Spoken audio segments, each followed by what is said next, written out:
उत्तर प्रदेश के मुख्यमंत्री योगी आदित्यनाथ के बटेंगे तो कटेंगे वाले बयान पर तंज कसते हुए समाजवादी पार्टी के राष्ट्रीय महासचिव शिवपाल यादव ने कहा है कि पीडीए में ना तो बटेंगे ना कटेंगे और जो ऐसी बात करेंगे वो बाद में पीटेंगे।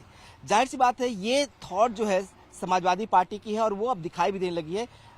यहाँ समाजवादी पार्टी के दफ्तर के बाहर जो है अखिलेश यादव का जो आवास, उसके सामने जो है एक पोस्टर लगा है। इस पर भी लिखा गया है, न बटेंगे न कटेंगे, 2027 को नफरत करने वाले हटेंगे, हिंदू मुस्लिम एक रहेंगे तो नेक रहेंगे। सीएम कहते हैं कि एक रहेंगे तो नेक रहेंगे, कटेंगे तो बटेंगे तो कटेंगे, लेकिन समाजवादी पार्टी कहती है कि जो ऐसी बात करेंगे वो बाद में पीटेंगे।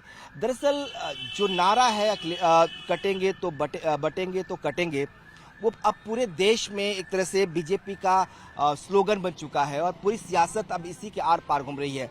उत्तर प्रदेश में पीडीए की राजनीति करने वाली, यानी जाति विशेष की सियासत करने वाली समाजवादी पार्टी को लगता है कि अगर ये नारा सफल हुआ, अगर ये नारा हिट हो गया, तो फिर जातीय राजनीति करने वालों के लिए मुश्किलें खड़ी हो जाएगी। क्योंकि सीएम कहते हैं कि बटेंगे तो कटेंगे, यानी अगर आप जातियों में बढ़ते हैं तो मुश्किलें आपके लिए होंगी।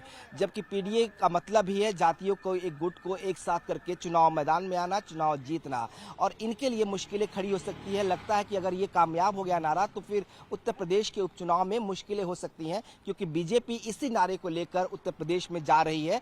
और माना जा रहा है कि अगर ये नारा सफल हुआ तो हिंदुत्व की बात जो बीजेपी लेकर करती है, हिंदुओं को एक साथ एक जोड़ने की जो बात करती है, वो उसमें कामयाब हो जाएगी। तो उसका इम्पैक्ट जो है वो बहुत पावरफुल होगा और उसका नुकसान समाजवादी पार्टी को हो सकता है। इसीलिए शायद इसी लिए जो है अखिलेश यादव भी इस तरह की बात करते हैं, शिवपाल यादव इस तरह के तंज कसते हैं और समाजवादी पार्टी के दफ्तर के बाहर इस तरह के पोस्टर्स भी लगते हैं। For more of such videos, do like, share and subscribe to ET Now Swadesh.